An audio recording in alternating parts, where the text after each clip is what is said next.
اعوذ باللہ من الشیطان الرجیم بسم اللہ الرحمن الرحیم الحمدللہ الذی جعلنا من المتمسکین بولایت علی ابن ابی طالب اللہم صلی علی محمد وآل محمد وعجل فرج آل محمد۔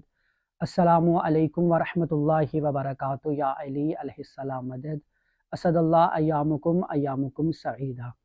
ناظرین کرام، میں سید اولاد حسین نقوی عرض کربلا ٹی وی کی جانب سے مولا امیر المومنین علیہ السلام کی آمد پاک پر آپ تمام مومنین اور بالخصوص امام زمان اجل اللہ تعالی فرجہ الشریف کی بارگاہ میں ہدیہ تبریک پیش کرتا ہوں۔ امام امیر المومنین علی ابن ابی طالب علیہ السلام وہ ہستی ہیں کہ بعد رسول خدا صلی اللہ علیہ وآلہ وسلم فضائل و کمالات میں جن کا کوئی ثانی نہیں۔ مولا امیر وہ حجت خدا ہیں کہ جن کے فضائل میں امامیہ کے نزدیک 1000 آیات اور اہل سنت کے مطابق 300 آیات امام کے فضائل میں نازل ہوئیں۔ امام علی علیہ السلام کے فضائل میں سے ایک فضیلت خانہ کعبہ میں آمد اور اولین و آخرین میں یہ ایسی فضیلت ہے جو آج تک کسی کو نصیب نہیں ہوئی۔ باب مدینہ العلم کی آمد 13 رجب 30 عام الفیل جمعہ کے دن بیت اللہ خانہ کعبہ میں ہوئی۔ امام علی علیہ السلام کا شجرہ ماں اور باپ دونوں کی طرف سے شجرہ رسول جیسا ہے۔ علی ابن ابی طالب بن عبد المطلب بن ہاشم بن عبد المناف بن قصی بن کلاب بن مرہ بن کعب بن لؤی بن غالب بن فہر بن مالک بن نضر بن کنانہ بن خزیمہ بن مدرکہ بن الیاس بن مضر بن نزار بن معد بن عدنان علیہ السلام ہے، اور علی بن ابی طالب علیہ السلام کی ماں کی طرف سے فاطمہ بنت اسد بن ہاشم بن عبد المناف سے جناب عدنان علیہ السلام تک ہے، اور یہ تمام اجداد رسول اور امام علی علیہ السلام ان کے پاس خانہ کعبہ کے تمام مناسب اور تمام انبیاء کے تبرکات تھے جو رسول اللہ صلی اللہ علیہ وآلہ وسلم تک پہنچے۔ امام علی ابن ابی طالب علیہ السلام کی بہت سی کنیت ہیں، جیسے ابو الحسن، ابو الحسین، ابو تراب، ابو العائمہ، اور امام علیہ السلام کے بہت ہی زیادہ القابات ہیں، جیسا کہ عبد الرسول زین الدین نے اپنی کتاب معجم الاسماء والقابات امام امیر المومنین علیہ السلام میں 1000 القابات کا ذکر کیا ہے، جن میں سے چند القابات آپ کے گوش گزار کر رہے ہیں۔ اگر ان القابات پر گفتگو کی جائے تو کم سے کم 10 سے 12 اشرے درکار ہوں گے، لیکن ہم فقط القابات اور ان کے معنی پر ہی اکتفا کرتے ہیں۔ آیت العظمیٰ، اللہ کی سب سے بڑی نشانی۔ اسم اللہ، اللہ کا نام۔ اللہ خود اعلیٰ تھا، اس نے امام کا نام علی رکھا۔ امین اللہ، اللہ کی امانت۔ ام الکتاب، اللہ کی کتاب قرآن المجید کی بقا۔ آیت حب الرسول، یعنی رسول اللہ صلی اللہ علیہ وآلہ وسلم کے ساتھ سب سے زیادہ محبت کرنے والی آیت۔ اخواء الملائکہ، یعنی ملائکہ کا بھائی۔ اس کے علاوہ امام کے اور بھی بہت سے القابات ہیں۔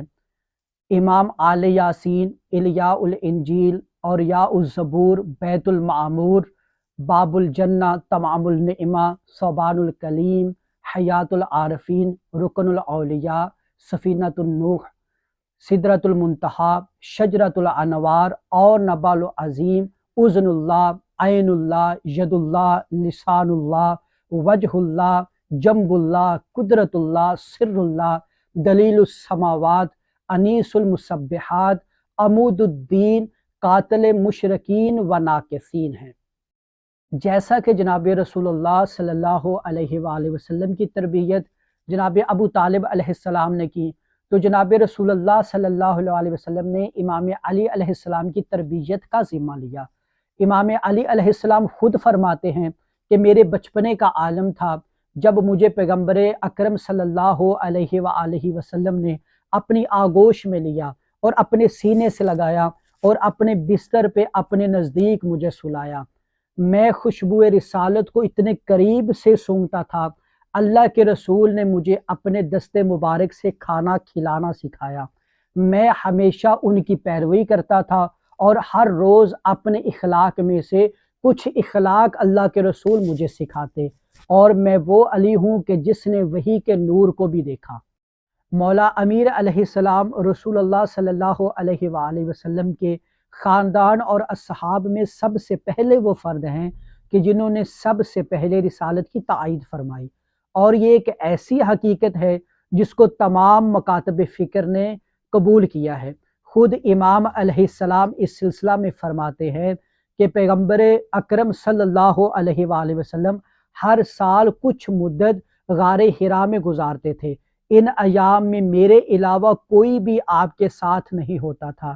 ان ایام میں رسول اللہ صلی اللہ علیہ وآلہ وسلم اور جناب خدیجۃ الکبریٰ صلوات اللہ علیہا کے علاوہ کوئی اور اسلام کی طرف نہیں آیا تھا، اور میں تیسرا فرد تھا۔ میں نے رسالت کے نور کو قریب سے دیکھا جب ذی العشیرہ پر بنی عبد المطلب اور قریش کو اسلام کی دعوت دی گئی تو میرے بابا ابو طالب علیہ السلام کے گھر میں سب کو جمع کیا گیا، اور اللہ کے رسول نے مجھے اپنا وصی اور خلیفہ بنایا، اور مواخات اولیٰ مکہ میں اور مواخات ثانیہ مدینہ میں مجھے اپنا بھائی بنایا، اور فرمایا یا علی انت اخی فی الدنیا والآخرہ۔ امام امیر المومنین علی ابن ابی طالب علیہ السلام کے فضائل بیان ہو ہی نہیں سکتے اگر یہ تمام سمندر سیاہی بن جائیں، تمام درخت کلمے اور کاغذ میں تبدیل ہو جائیں، جنوں انس ملائکہ لکھنے والے ہو جائیں، یہ سیاہی ختم ہو سکتی ہے، کلمے ٹوٹ سکتی ہیں، کاغذ ختم ہو سکتے ہیں، لیکن امام علیہ السلام کے فضائل کبھی ختم نہیں ہو سکتے۔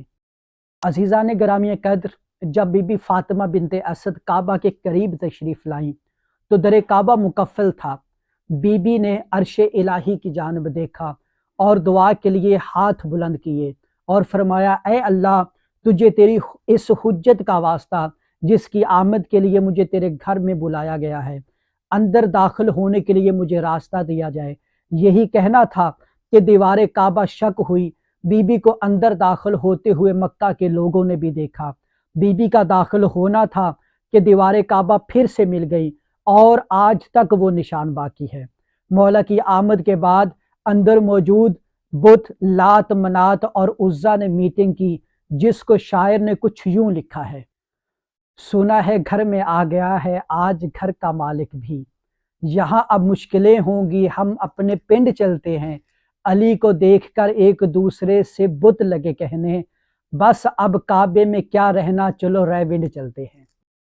ناظرین کرام، اس دعا کے ساتھ ہمیں اجازت دیں کہ مولا امیر المومنین علیہ السلام کی آمد کے صدقے میں خالق کائنات ہمارے تمام مرحومین کو جوار ابو الائمہ میں اعلیٰ مقام عطا فرمائے، اور ان کی قبروں کو نور مرتضیٰ علیہ السلام سے منور فرمائے۔ خصوصاً ان حضرات کے لیے دعا گو ہیں کہ جن کا کوئی فاتحہ پڑھنے والا نہیں ہے، بالخصوص کربلا معلیٰ میں ہمارے دو عزیز عزادار ذیشان ندیم اور حسن رضا کو جوار آئمہ علیہ السلام میں اعلیٰ مقام نصیب فرمائے۔ آمین یا رب العالمین۔ اللہ حافظ و ناصر، والسلام۔